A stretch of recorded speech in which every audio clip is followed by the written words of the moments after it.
Hello, my dear students. How are you all? I hope you all are doing good. That's great. क्या आप अभी भी accounts के debit और credit में उलझे हुए हैं? क्या अभी भी रात को जर्नल एंट्रीज दिमाग का डेबिट क्रेडिट कर रही हैं? चलिए तो कोशिश करते हैं आज के इस लेक्चर में इस डेबिट और क्रेडिट की समस्या को क्लियर करने की। इस लेक्चर में will try to make the concepts of debit and credit clear in your minds. आपने बिल्कुल सही सुना है, क्लियर करके जाएंगे आज के इस लेक्चर के बाद कि डेबिट और क्रेडिट किस तरह से करना है। ठीक है, ये जो 5 लेटर CLEAR क्लियर जो हमने यहाँ पर लिखा है, इन्हीं 5 लेटर से इस डेबिट और क्रेडिट को हम यहाँ पर आज क्लियर करेंगे। ठीक है, पहले ये लेटर्स मैंने ये जो एब्रिविएशन लिखी है पहले इसी को डिस्कस करते हैं कि क्लियर क्या है। क्लियर जिसमें C जो हमने लिखा है, C स्टैंड्स फॉर कैपिटल। ठीक है, जो हमने यहां पर टर्म C लिखी है, C stands for capital. Capital का क्या मतलब होता है? कैपिटल का मतलब है कि जो पैसा प्रोप्राइटर ने या जो बिजनेसमैन ने अपने बिजनेस को चलाने के लिए बिजनेस में डाला है, उस चीज को हम कैपिटल बोल देते हैं। The capital means the amount invested by the proprietor in his business to run the business. ठीक है, जो पैसा प्रोप्राइटर ने बिजनेस में डाला है बिजनेस को सेटअप और उसको चलाने के लिए, ठीक है, उस चीज को हम कैपिटल बोल देते हैं। एक चीज ध्यान रखेंगे, Capitals always have a credit balance. ठीक है, ये क्रेडिट डेबिट यहीं से समझना है। जो पहली चीज हमने C लिखा है that stands for capital, capital will have a credit balance. पहले तो हम डिस्कस करते हैं कि क्रेडिट बैलेंस क्यों होता है। पहली चीज जो आपने ध्यान रखनी है यहाँ पर कि अकाउंट्स में जो अकाउंट्स बनाए जाते हैं वो बिजनेस के लिए बनाए जाते हैं, और जो अकाउंट्स को चलाने वाला इंसान होता है उसको हम बिजनेसमैन बोलते हैं। एक चीज क्लियर रखनी है आपने दिमाग में, in accounts business and businessman are two separate entities. Accounts are made for the business but it is run by the businessman. Capital अभी हमने डिस्कस किया, capital is the amount invested by the businessman into his business, और accounts बनाए गए हैं business के लिए, तो business is liable for this funds, for these funds जो यहां पर प्रोप्राइटर ने बिजनेस में डाले हैं।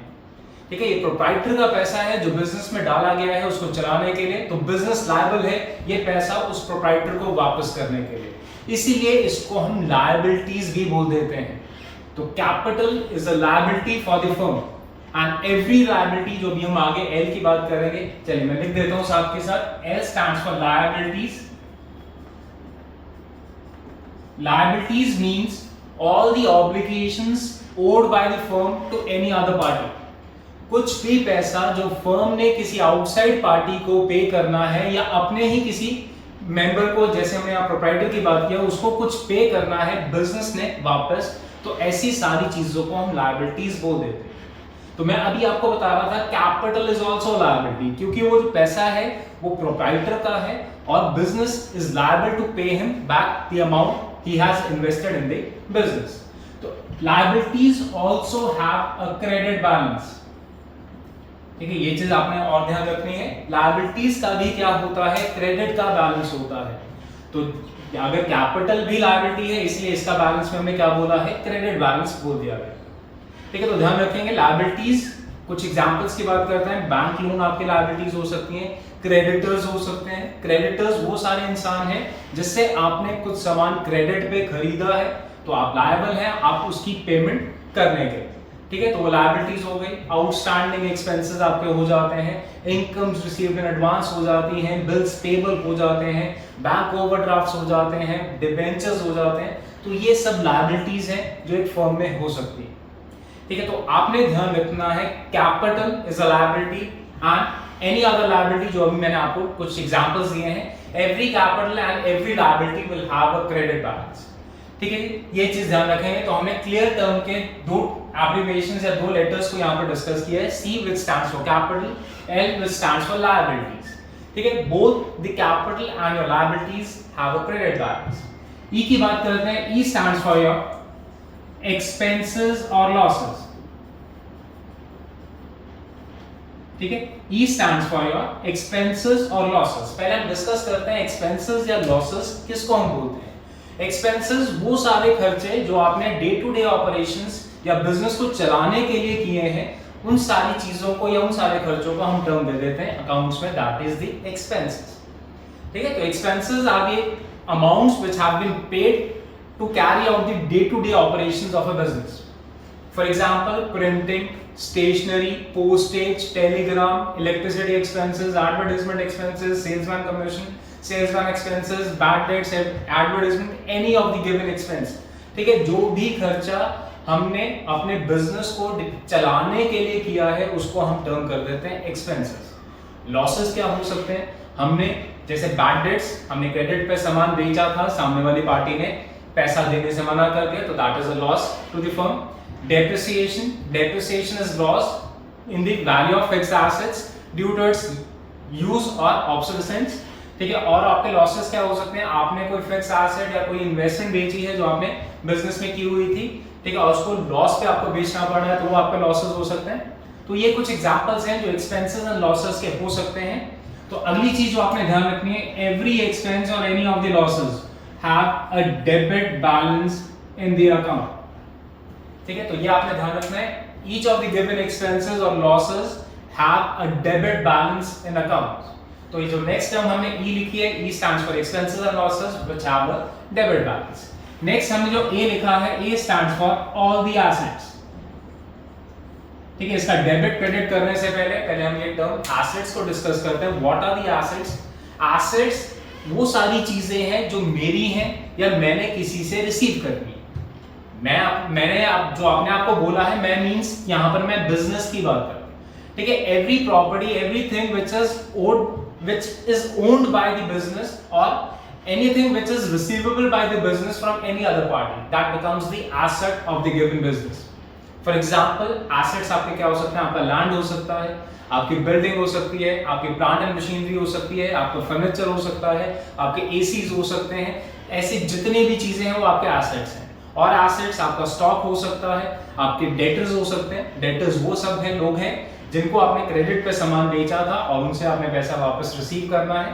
बिल्स रिसीवेबल हो सकते हैं, डेटर्स अगर बिल लिख कर दे देते हैं कि वी प्रॉमिस टू पे यू, तो रिसीवेबल है, तो that becomes your asset. Investments आपकी हो सकती हैं। ठीक है। तो ये सारे आपके एसेट्स हैं जो आप यहाँ बिजनेस में इंक्लूड करके दिखाते हैं। तो कोई भी तरह का एसेट अगर आपको क्वेश्चन में दिया गया है तो ध्यान रखना है, assets have a debit balance in the accounts. ठीक है। तो ध्यान रखेंगे, any of the given assets has a debit balance in the accounts. Last term हमारी which is R, R stands for your revenues and incomes. ठीक है। Revenues and incomes का मतलब क्या है? रेवेन्यूज एंड इनकम्स मींस जो भी आपने बिजनेस को करने के टाइम पे या करते हुए जो पैसा कमाया है उसको हम रेवेन्यूज या इनकम्स बोल देते हैं। ठीक है। बिजनेस जिस चीज के लिए आपने सेटअप किया है उसको ऑपरेट करते हुए during the course of operations जो चीजें आप कमाते हैं, जो अर्न करते हैं, ऐसी चीजों को हम इनकम्स या रेवेन्यूज बोल देते हैं।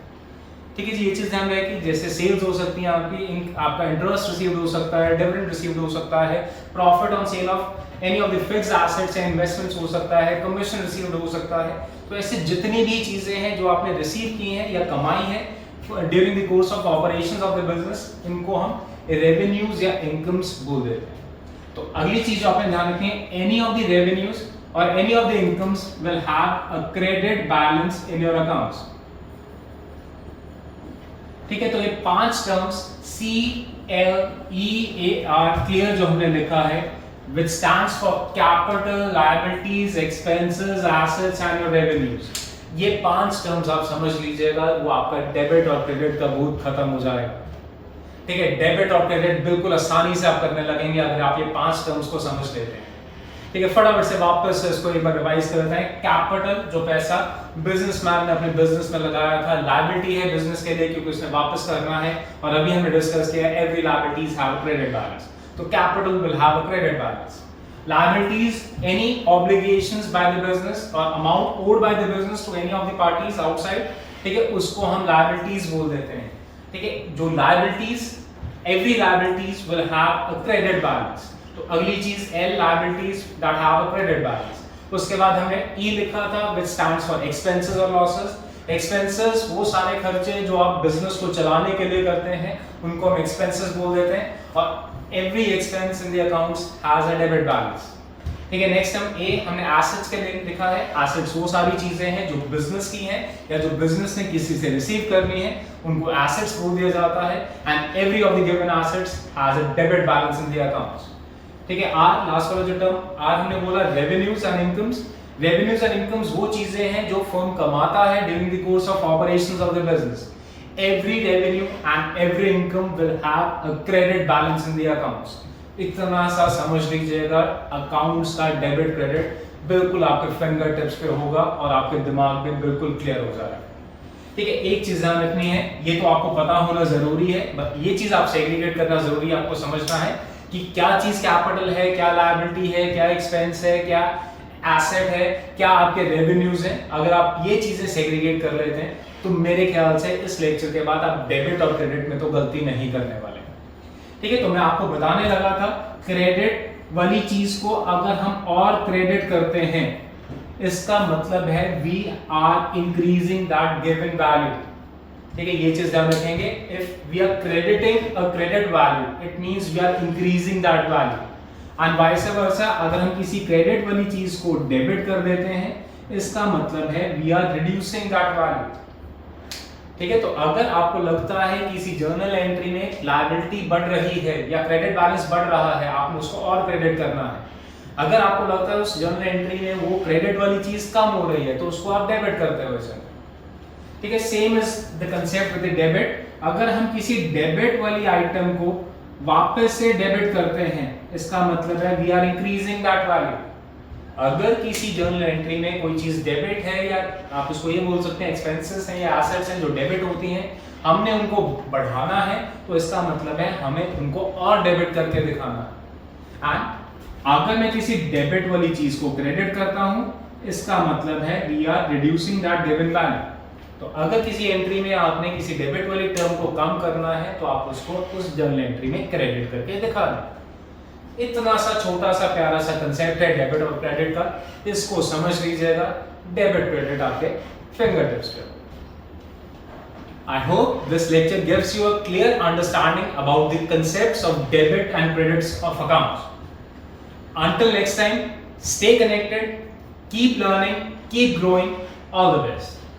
अगर आपको मेरी ये वीडियो पसंद आई है तो प्लीज जाते जाते इसको लाइक कर दीजिएगा, और अगर आपको लगता है I am worth subscribing, please also subscribe to my channel. Thank you.